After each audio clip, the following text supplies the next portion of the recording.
Hello, I'm Steve Stafford.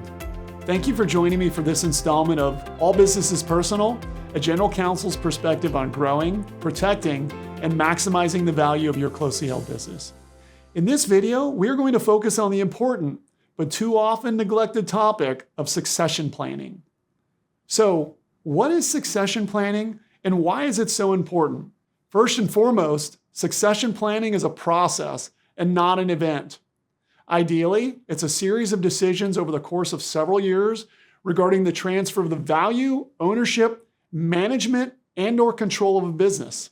It's important because with effective planning, the success of the business accrues to the benefit of the business owner, their family, or their employees, and not to the taxing authorities in the form of higher income, estate, and property taxes, which is often the result when people do nothing, kick the can down the road, and leave it to their kids to figure out someday. Unfortunately, studies have shown that nearly 60% of closely held companies do not have a succession plan, and nearly 50% of business owners over the age of 65 still don't have a plan.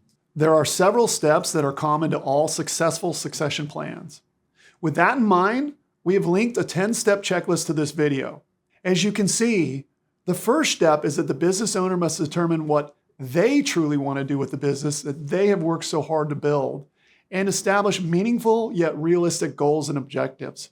For business owners that have adult children involved in their business, this involves asking some tough questions, such as whether their children actually have the capabilities and the skills to run the business, and whether their children really want to run the business.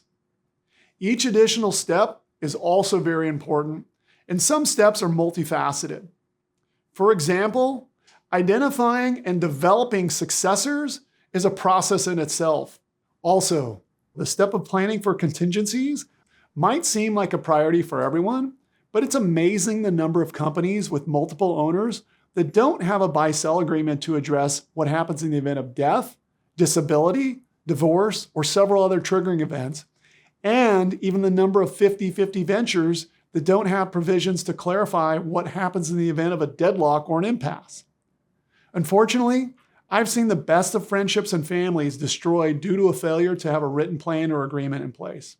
Regardless of whether your planning results in a buy-sell agreement, a transfer of ownership or control to family members or to key employees, a sale to a third-party buyer, or a transfer to an irrevocable trust in conjunction with sophisticated tax and estate planning for high net worth business owners, keep in mind that succession planning will often integrate each of the following concepts: income tax planning, estate and gift tax planning, real property reassessment tax planning, and hopefully avoiding or delaying a reassessment of property taxes with thoughtful planning, psychology, family dynamics, and potential impact on key employees and customer relationships. In conclusion, while this video just scratched the surface, I hope you have a better understanding of the importance of succession planning. Thanks for watching.